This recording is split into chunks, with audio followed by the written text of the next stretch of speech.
The Bharat views के सभी साथियों को नमस्कार। आज हम चर्चा करेंगे सुप्रीम कोर्ट में सीबीएसई और आईसीएसई बोर्ड द्वारा एफिडेविट के माध्यम से जो मूल्यांकन कक्षा 12 के बच्चों का जो रिजल्ट कैसे तैयार होगा उसके लिए जो फार्मूला बनाने के लिए सुप्रीम कोर्ट ने कहा था और उस पे जो 13 सदस्यीय टीम का गठन किया गया था, उस गठन की जो रिपोर्ट है, उस रिपोर्ट पर सुप्रीम कोर्ट ने क्या निर्णय दिया है, आज हम उसमें डिटेल से चर्चा करेंगे।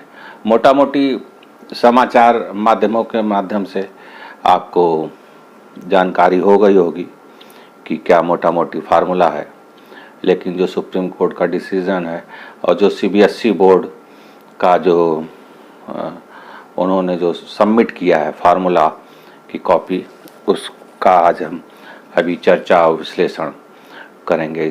उसमें जो है, इसमें आपको पता है कि 1 जून को प्रधानमंत्री ने बैठक करके सीबीएसई की परीक्षा निरस्त कर दी थी। उसके तुरंत बाद आईसीएसई ने भी घोषित कर दिया था कि रिजल्ट हम भी कैंसिल करते हैं बच्चों का, और रिजल्ट के लिए कमेटी बनाकर उसके आधार पर होगा। फिर 2 तारीख को कोर्ट में हियरिंग हुई। कोर्ट में माननीय सुप्रीम कोर्ट ने कहा कि भाई आप एक इसके लिए तत्काल आप वो करो। 3 जून को सीबीएसई से 2 सप्ताह के भीतर जो है अपनी एक कमेटी मूल्यांकन योजना प्रस्तुत करने का आदेश सुप्रीम कोर्ट ने कहा था। क्योंकि सुप्रीम कोर्ट से 1 महीने का समय मांगा था, लेकिन सुप्रीम कोर्ट ने कहा इतनी लंबी अवधि के लिए समय नहीं दिया जा सकता, क्योंकि 12वीं के बाद बच्चों को अन्य कॉलेजों में और विदेश के अन्य कॉलेजों में प्रवेश लेने की समस्या उत्पन्न होगी। ऐसी स्थिति में आपको 2 हफ्ते का समय दिया जा रहा है, लेकिन केंद्र सरकार ने एक 13 सदस्यीय टीम का गठन किया और उस टीम ने, जिसको 14 तारीख को रिपोर्ट देनी थी, लेकिन 14 को रिपोर्ट सबमिट नहीं हो पाया, उसने जो है आज सुप्रीम कोर्ट में सुनवाई लगी हुई थी। उस सुनवाई में एफिडेविट के माध्यम से जो उन्होंने एक प्रोसीजर अडॉप्ट किया है, उस प्रोसीजर को उन्होंने सबमिट किया और जिसके बारे में आज हम विश्लेषण करेंगे। मोटा मोटी आपने न्यूज़ में सुन लिया होगा कि हाई स्कूल का 30% और कक्षा 11 का 30% और 40% कक्षा 12 का प्री बोर्ड तक का जो है वो लिया जाएगा। लेकिन हम डिटेल में आज विश्लेषण करेंगे, क्योंकि सीबीएसई बोर्ड ने कुछ अलग मानकों को रखा है, आईसीएसई बोर्ड ने कुछ अलग भी चीज़ों को उसमें ऐड किया है, लेकिन जो आपको पूर्व सूचना थी वह एक अंश तक सही था, लेकिन उसका पूरा पार्ट एक एक बिंदुओं पे हम चर्चा करेंगे। जो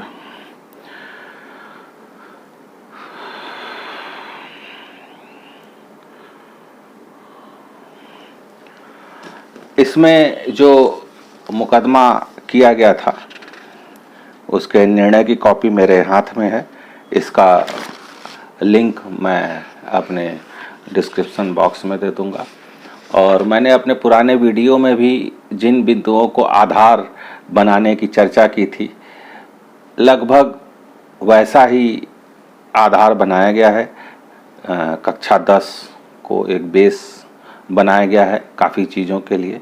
आईसीएसई बोर्ड है, उसने भी उसको बेस बनाया है कक्षा 11 के, लेकिन मैंने इसीलिए उसमें केवल एक शब्द कहते हुए उस बात को पूरा नहीं किया था कि उसमें कक्षा 10, 11 और 11 के बाद 12 के जो सेमेस्टर के एग्ज़ाम हैं, आपके इंटरनल प्रैक्टिकल के हैं, प्री बोर्ड के जो एग्ज़ाम है, उसका कितना भारांक देंगे, उसका कितना परसेंटेज एडॉप्ट करेंगे, वह तो कमेटी ही बताएगी। जो उसके बारे में मैं कुछ नहीं कह सकता, लेकिन जो मोटा मोटी जो बेस होना चाहिए हाई स्कूल के एग्ज़ाम को भी बेस बनाए रखना चाहिए।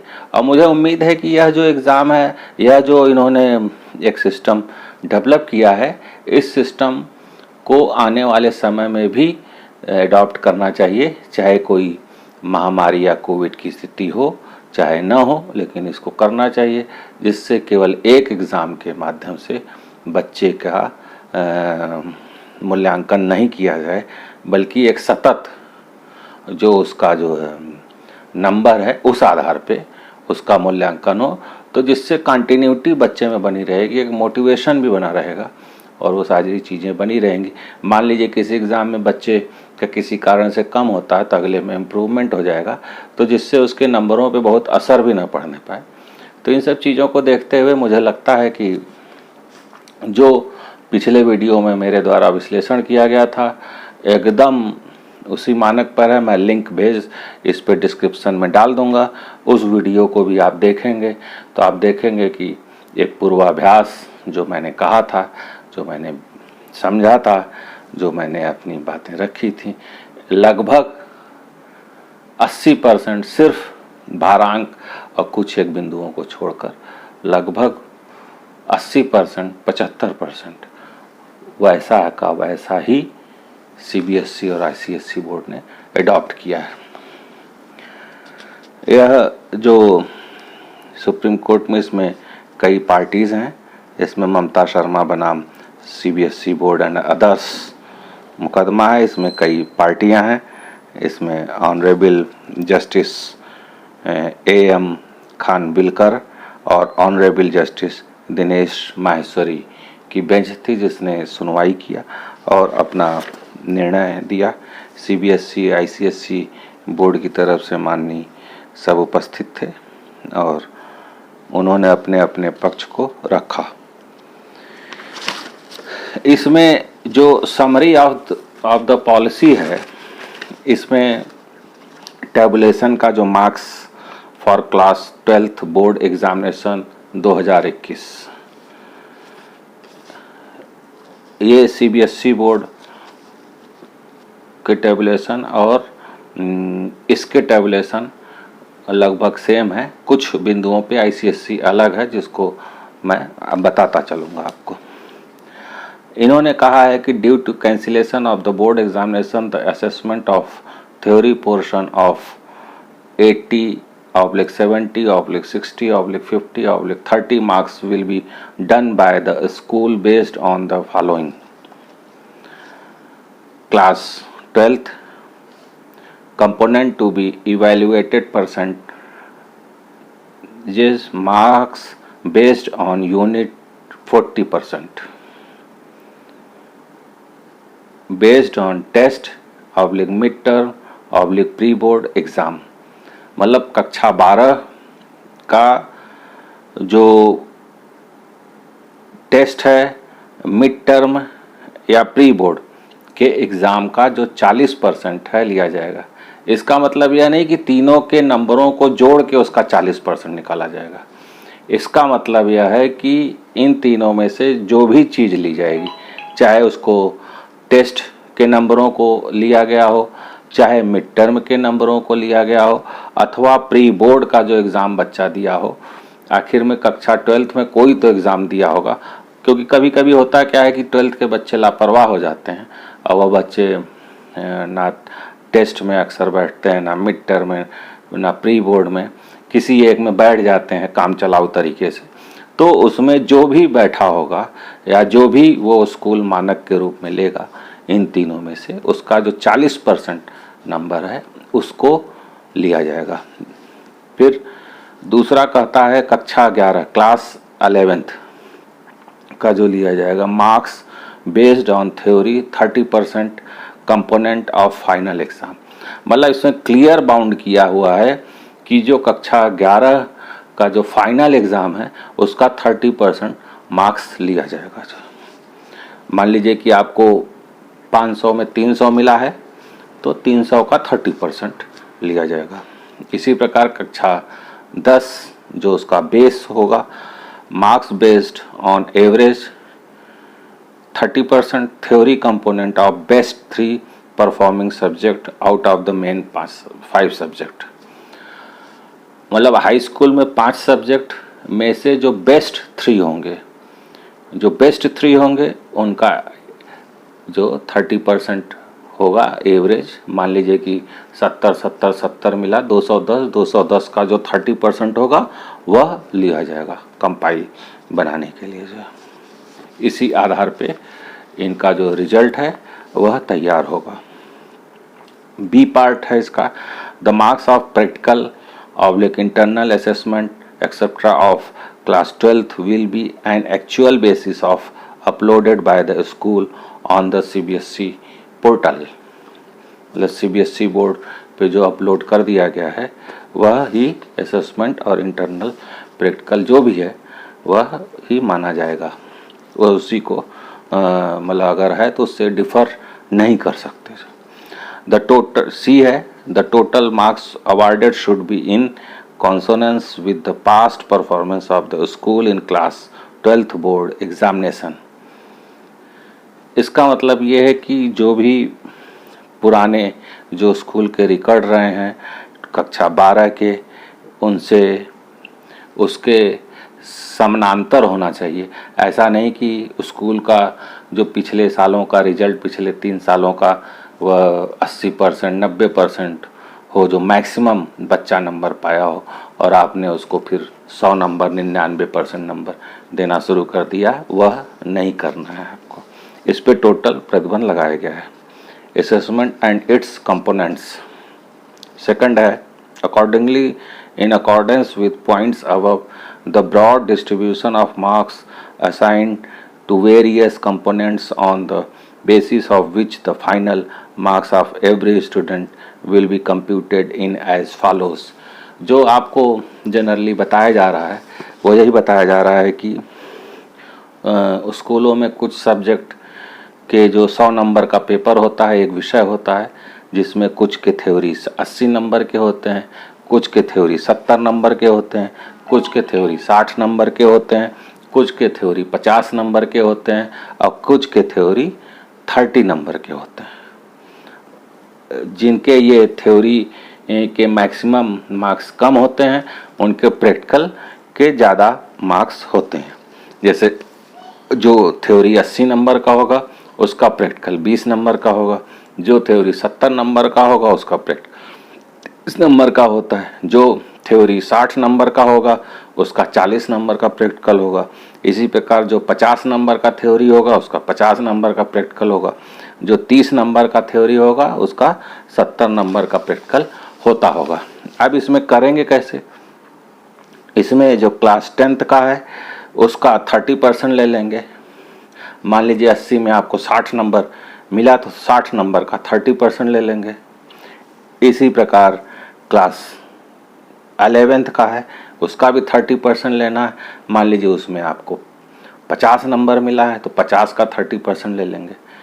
इसी प्रकार अगर आपका क्लास 12th का है तो उसमें आपको 40% लेना है। मान लीजिए उसमें आपको 70 नंबर मिल गया है 80 में, तो 80 का 40% नंबर लेंगे। सपोज करते हैं हम मैक्सिमम लेके चलते हैं कि 80 में आपको 24 नंबर आपको मिला है, क्लास 10th में 30% हो बनता है आपका, 11th में भी 30% 80 का बनता है। मैक्सिमम मानक है ये, लेकिन अब 100% तो नहीं नंबर मिलता, किसी को कुछ भी मिल सकता है, 80 भी मिल सकता है, कम भी मिल सकता है। तो जो मिला होगा उसका 30-40, लेकिन यहाँ पे हम एक उदाहरण के तौर पर इसको लेके चल रहे हैं।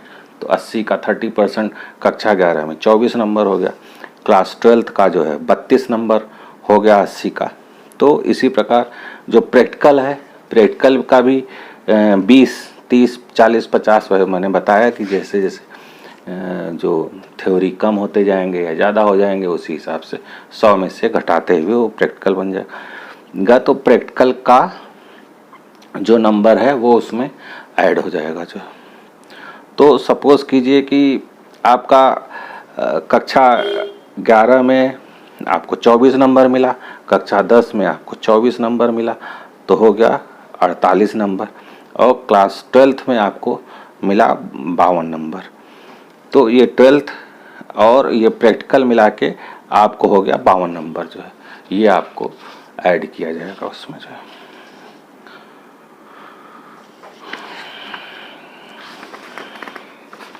अब इसमें है computation of theory marks third A class 12th theory marks की जो कैसे उसको वो किया जाएगा। The computation of theory marks for class 12th will be based on performance in one or more unit tests oblique midterm oblique pre-boards theory examination. The result committee of the school may decide weightage to be given to each exam based on the credibility and reliability of the assessment.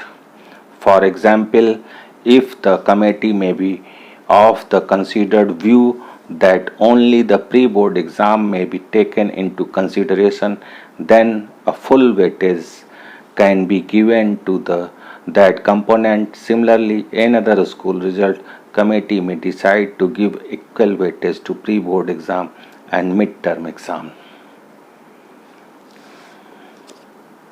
इसमें जो class 12th का जो performance है वह मैंने बताया, जैसे unit test, mid term test, pre test, theory examination में से किसी एक को लेना है जो है। द रिजल्ट कमेटी स्कूलों में बनाई जाएगी, उसकी हम अभी आगे चर्चा करेंगे। The result committee of the school में decide weightage to be given to each exam based on the credibility and reliability of the assessment. School का परफॉर्मेंस प्लस बच्चे का परफॉर्मेंस दोनों को बेस बनाकर चलना है। ऐसा नहीं कि स्कूल का परफॉर्मेंस एक जितने परसेंट मैक्सिमम जो बच्चा नंबर पाता है उस 80% 85% जो उसका टॉपर उस स्कूल का बच्चा होता है, अब आपको मौका मिला तो आपने 95 97 99 और 100% देना शुरू कर दिया, वह आप नहीं कर सकते हैं, जिसकी व्यवस्था आगे बनाई गई है। Class 11 theory marks computation of class 11 theory marks shall be on the basis of the year and final theory exam in respective subject. अब इसमें जो सीधी सी बात है, जो उसमें कक्षा 11 में जो मिले हुए हैं उसका 30% मार्क्स लेना है। जो class 10th theory marks computation of Class 10th theory marks shall be based on average theory marks obtained by the students in best 3 performing subjects out of main 5 subject में से जो बेस्ट 3 सब्जेक्ट्स हैं उन्हीं में से number वो उनको 30% calculate करके निकालना है। This average will be uniformly awarded to all the class 12th subject based on theory weightage. देखिए, कक्षा 10 के नंबरों से आपको बाउंड कर दिया उन्होंने कि आपको जो वेटेज मिलेगा 12th के लिए वह इन हाई स्कूल के 3 सब्जेक्ट के नंबर के बेस के आधार पर ही आपका वो होगा। ऐसा नहीं कि आपने एग्ज़ाम नहीं लिया तो आप उसको चाहे जितना दे दीजिए उठाकर। क्योंकि ऐसा होगा तो जो स्कूल बहुत अच्छे हैं, भाई हर स्कूल की अपनी क्राइटेरिया होती है, हर स्कूल का परफॉर्मेंस अलग होता है, हर स्कूल में बच्चों का स्टैंडर्ड अलग, हर चीज़ स्कूल में टीचर्स के स्टैंडर्ड अलग हैं और उस स्टैंडर्ड के हिसाब से मार्किंग होती है, इजी पेपर बनता है, जांचने वाले का एलिजिबिलिटी कितना मतलब योग्य टीचर है नहीं है, जो कुछ भी एक्सरसाइज में किसी क्रिटिसाइज नहीं करना चाहता, उसके आधार पे जो नंबरिंग होती है, कितने उदारवादी ढंग से नंबर दे रहे हो, कहीं कहीं पे टीचर्स नंबर नहीं देते हैं, इन सब चीज़ों का असर दिखेगा भी और नहीं भी दिखेगा इसमें। अब ये तो हो गया हाई स्कूल, इंटर और फर्स्ट ईयर और इंटर के नंबरों को कैसे असेसमेंट करेंगे जो। अब इन्होंने कहा है कि कॉन्स्टिट्यूशन ऑफ रिजल्ट कमेटी, हर स्कूलों में एक रिजल्ट कमेटी बनी जाएगी जिसमें 5 मेंबर होंगे। Each school shall form a result committee of 5 members.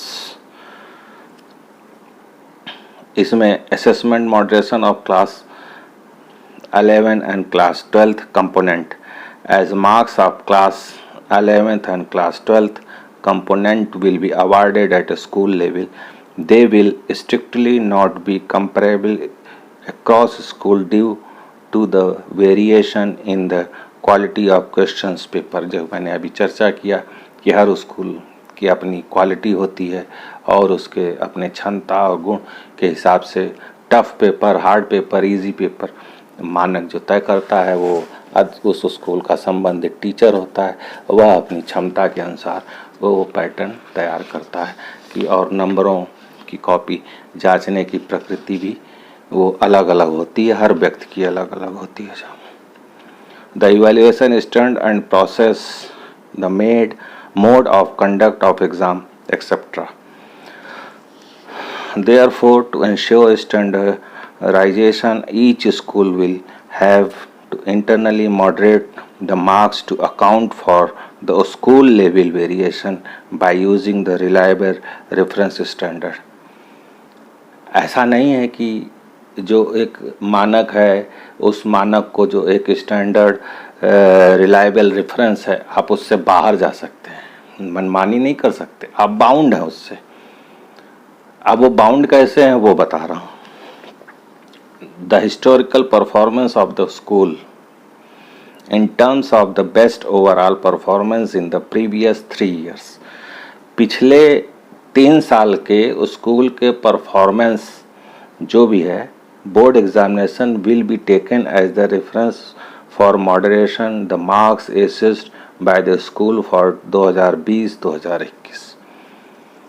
2020-21 से पीछे के 3 साल के जो स्कूल के बोर्ड्स के नंबर हैं, जो मैक्सिमम एक मानक होगा, उस मानक का जो मैक्सिमम बच्चा पाया होगा नंबर, उसके ऊपर आप नहीं जा सकते कि सारे बच्चों को आपने उठा के दे दिया।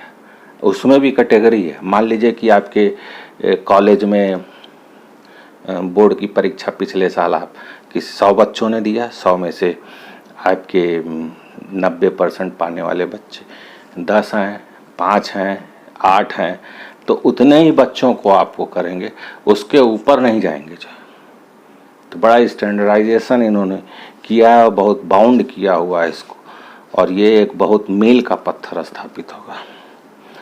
तो इसीलिए कोई भी स्कूल मनमानी नहीं कर सकता इससे।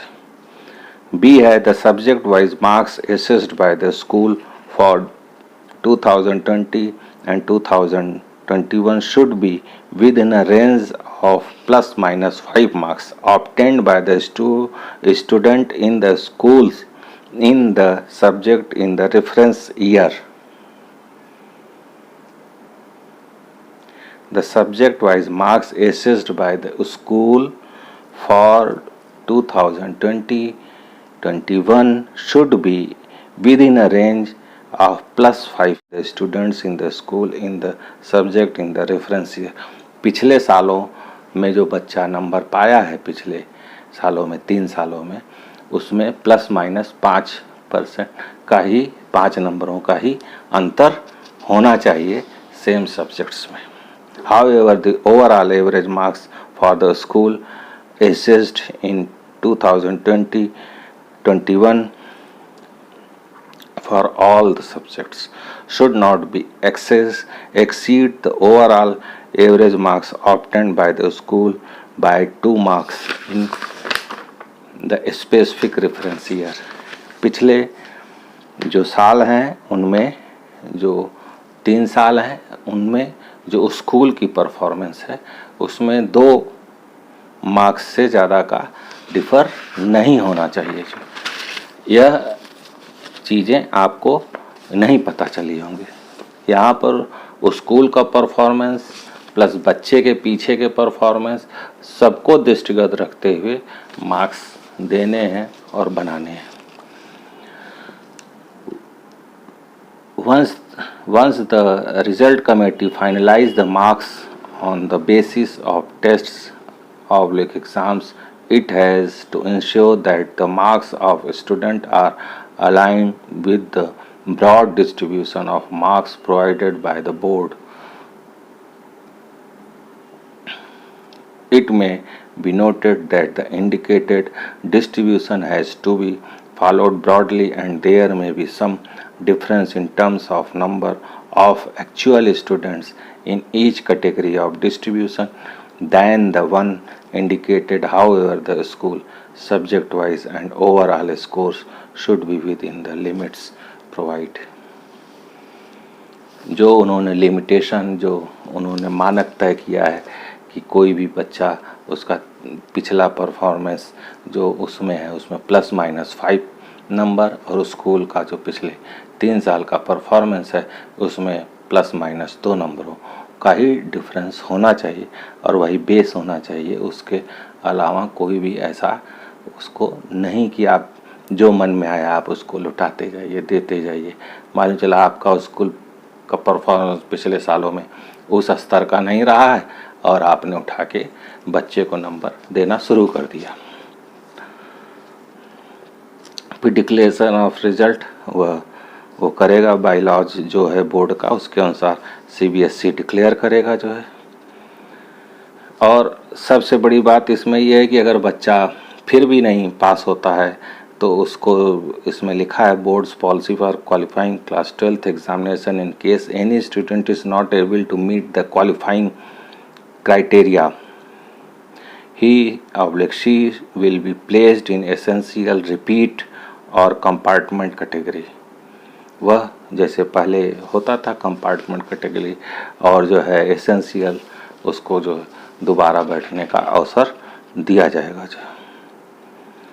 और अगर उसके बाद भी बच्चा नहीं सेटिस्फाई होता है तो उसको जब नॉर्मल समय आएगा, students not satisfy with the assessment, students who are not satisfied with the assessment done based on the policy will be given an opportunity to appear in examination to the conducted by the board when conditions are conducive for holding the examinations. As per this policy, marks scored in later examination will be considered as final. दोबारा उनको परीक्षा में बैठने का अवसर मिलेगा, ये इन्होंने बता दिया है। पहले भी घोषित कर दिया था, सरकार ने भी घोषित कर दिया था इस चीज़ को कि जो ये क्राइटेरिया तय किए जा रहे हैं उससे अतिरिक्त बच्चे को अगर नहीं संतुष्टि होती है तो एक अवसर और दिया जाएगा। अगर बच्चा चाहे तो रिटेन एग्ज़ाम में तब बैठ सकता है।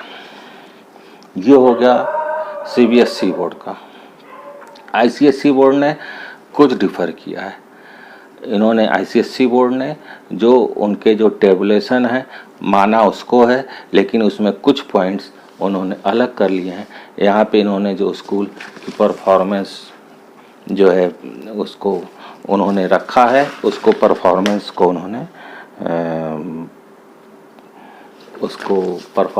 उन्होंने 6 साल कर दिया है। उसमें दिया है ICSE बोर्ड ने, whereas the committee of experts of ICSE had propounded a scheme which is somewhat different. It reads thus: rational. The components used to arrive at the formula limited to: first है marks percentage in class 10th board examination, second the project and practical work in the subjects, third है the performance of the candidates in the school examination in the subject in class 11 and 12th measured through their best marks obtained in the 2 years referred to as raw marks, fourth है the best performance of the school in the last 6 years। उन्होंने 3 साल, इन्होंने 6 साल का अंतर रखा हुआ। The first factor measures the general proficiency of the candidate. First क्या है कि वो कैंडिडेट का जो हाई स्कूल का मार्क्स है वो बच्चे का एक बेस बताता है कि वह बच्चा जो है कितने पानी में, मान लीजिए कि 100 में से हाई स्कूल में उसको 98 नंबर 99 नंबर मिला है तो एक बेस उसका पता है कि हमको बच्चे की कैटेगरी क्या है। The next 2 factors measures the subject proficiency. First 2 में जो सब्जेक्ट की बात है जैसे उसमें वैसे इसमें बेस वही होगा जो बच्चे की सब्जेक्ट प्रोफिशिएंसी को जो है चेक करता है। While the last in the measure of the general quality of the school, the candidate are appearing from to arrive at the weights detailed analysis were performed on the data from the past board examination from the years 2015 to 2020. Extensive scenario analysis were done based on different subject. मोटा मोटी ये था जो ICSE board ने अपने को CBSE board से थोड़ा डिफ़र किया हुआ है। इसका लिंक मैं अपने डिस्क्रिप्शन में दे दूंगा कोर्ट के निर्णय का, और प्लस जो है इसको मैं अपने वीडियो में भी अपलोड कर दूंगा, जिसको आप उसका निकाल सकते हैं, उसका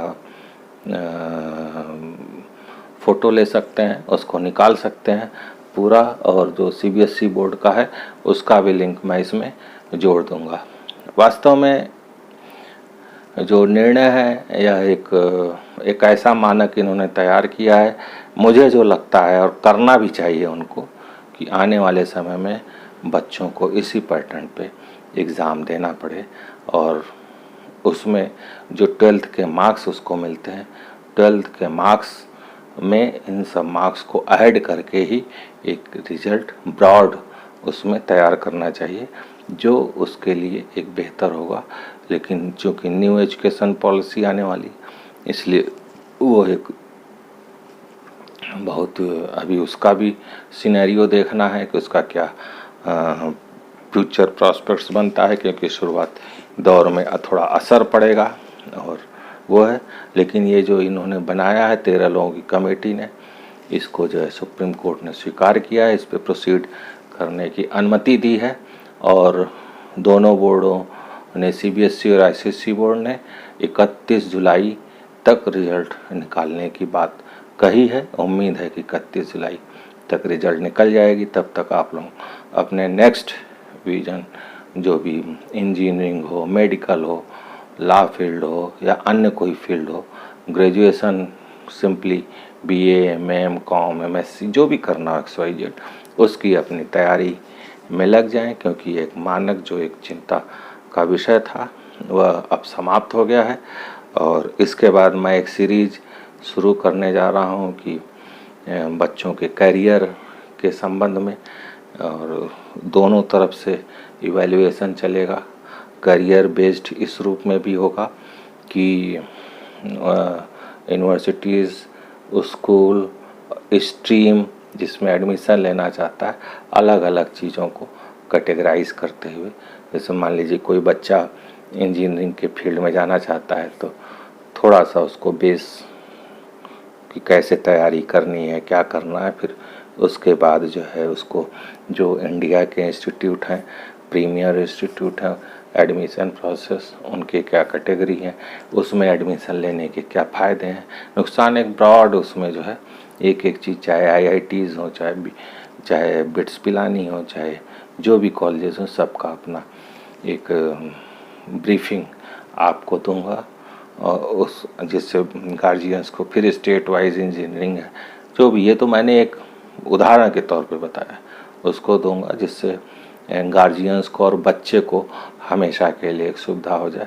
एडमिशन की क्या प्रॉस्पेक्ट्स होते हैं, कैसे होते हैं, जिन बच्चों को एडमिशन नहीं मिल पाता है वो भी कैसे प्रीमियर स्कूल कॉलेजेस में एडमिशन ले सकते हैं, इन सब चीज़ों की विस्तृत डिटेल और जानकारी आपको मैं अपने नेक्स्ट कई वीडियो में तो सीरीज़ बनाऊंगा। उम्मीद है कि 31 जुलाई तक, जब तक आपका रिजल्ट आएगा, तब तक हमारा भी एक अच्छे मुकाम पर पहुंच जाएगा। कम से कम एक वीडियो ज़रूर पर डे डालूंगा। खैर ख़त्म तो नहीं हो पाएगा, क्योंकि फील्ड कॉलेजेस बहुत ज़्यादा है, फिर स्टेट वाइज समीक्षा, फिर वर्ल्ड वाइज समीक्षा उसकी करनी है, तो इसलिए नहीं हो पाएगा। लेकिन आप इसको चैनल को सब्सक्राइब करें, जिससे हमारा हर वीडियो की नोटिस आपको समय से मिल जाए, और आपको बहुत ढूंढने की, बहुत मगजमारी, बहुत उसकी चिंता न रह जाए कि अपने बच्चे को या कैसे उसके करियर को लेके आपको चिंतित होना पड़े। लगातार मैं इस पे संपर्क करता रहूँगा, एक काउंसलर के तौर पर आपकी मदद करता रहूँगा, और अपना नंबर भी दे दूँगा अगर कोई डायरेक्ट संपर्क करना चाहता है तो वह भी संपर्क कर सकता है। उसके प्रवेश संबंधी या जो भी उसमें मैं मदद कर सकता हूँ, जो मार्गदर्शन कर सकता हूँ, बात करके वह भी उसको समय समय पर बताता रहूँगा। वैसे जब ज़्यादा, अभी तो ज़्यादा नहीं है, लेकिन यह कि हो जाएगा तो एक व्हाट्सएप वो बना दूंगा, क्योंकि एक सीज़न होता है बच्चों के एडमिशन का, हर माँ बाप चिंतित होता है, बच्चे को भी जानकारी नहीं होती कि किस सब्जेक्ट को लेने के क्या फ्यूचर प्रॉस्पेक्ट्स हैं, क्या नहीं है। फिर क्योंकि मैक्सिमम ज़्यादा से ज़्यादा मैंने देखा है कि 10% गार्जियन और बच्चे ही जागरूक होते हैं, अन्यथा बच्चे बहुत मासूम होते हैं। गार्जियंस को पता ही नहीं होता है कि बच्चे को किस स्ट्रीम में एडमिशन लेना है, कहाँ जाना है, क्या करना है। तो इस चक्रव्यूह चक्र जाल में फंस जाते हैं और बाद में उनको पछताने की स्थिति आती है। तो मेरा जो अपना काम है वो है इस ऑर्डर को, CBSE के जो उन्होंने अपनी ओरिजिनल जो वो दिया है दोनों, ये तो सुप्रीम कोर्ट का ऑर्डर है, इसको भी उसको दोनों को मैं इसके डिस्क्रिप्शन में दे दूंगा, और जिसका आप प्रिंट निकाल कर आप आराम से जिसको अध्ययन करिए, चर्चा करिए और अपनी आगे की तैयारी कीजिए। उम्मीद है कि आपका भविष्य सुरक्षित होगा और आप दिन रात उन्नति करें, यही मेरी कामना है। इसी के साथ अपनी बात समाप्त करता हूँ, लेकिन ज़रूर कहूँगा कि मेरे इस वीडियो को आप सब्सक्राइब ज़रूर करें, शेयर ज़रूर करें और लाइक ज़रूर करें। सबसे महत्वपूर्ण है सब्सक्राइब करना, उसको सब्सक्राइब ज़रूर करें। धन्यवाद, नमस्कार।